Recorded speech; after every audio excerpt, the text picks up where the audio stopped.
Welcome back to the channel, guys. It's your fitness, nutrition, and lifestyle advisor, Coach Cardona. And if you're coming here from my last video talking about New Year's resolutions and what you could do to actually achieve those, and you're wondering if the advice that your favorite fitness influencers are telling you about carbs, is it truly the evil force that they are telling you it is? I'll find out the answer to that question right here in today's video. First of all, we need to specify which types of carbohydrates we're speaking about. If we're talking about things like fruits, vegetables, and things like root vegetables like potatoes, sweet potatoes, these types of things, they're an essential part of a well-balanced diet. If you're not consuming these things because you're afraid of gaining weight, not only are you limiting the diversity of nutrition that your body needs, you also might be leaving a lot of performance on the table. So if you're somebody that's trying to really develop your strength, while in conjunction with losing weight, carbohydrates are going to fuel your workout. They're also going to give you slow and steady energy throughout the day. Now, the carbohydrates that you do want to avoid are anything that's refined, anything that's been processed, things like cakes and pastries and stuff like that.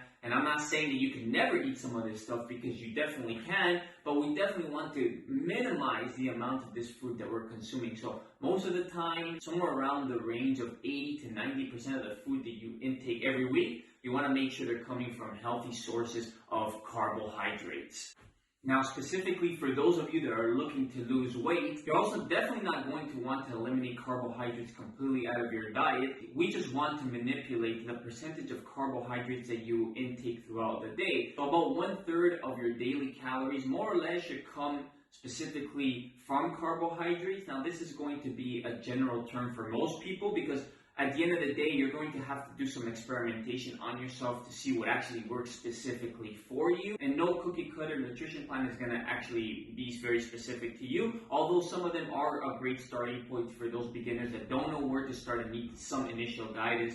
But again, the bulk of the work is going to take several months and years for you to really fine-tune what specifically worked for you. And the reason I say years is because oftentimes you notice that from year to year, the way your body responds to certain meals might change. So it's possible to develop a sensitivity to certain types of foods. So you're going to have to do a lot of this work yourself to really figure out what works and doesn't work for you. So this is why it's going to be so important for you to track what it is that you're eating every single day. So something like a food journal is going to be a very effective and simple tool that anybody could use. You could use a good old-fashioned pen and paper, or you could download an app on your phone. I wouldn't overly worry about how much calories you're consuming. If you're mainly eating lots of fruits and vegetables, you're eating some root vegetables like potatoes and sweet potatoes and things like this, you're not going to have to worry too much about your calories, especially if you're also having some level of activity throughout the day, whether you're going for walks, you're going to the gyms, you're exerting a lot of energy throughout the day. And lastly, it's important to understand, if you're new to this and you truly want to make a lifestyle change, you got to understand that these are habits that you need to build and do consistently over the long term. You will have some road bumps along the line. There's going to be some days where you don't feel like doing it, but it is important for you to remember as to the reason why you're doing this to begin with,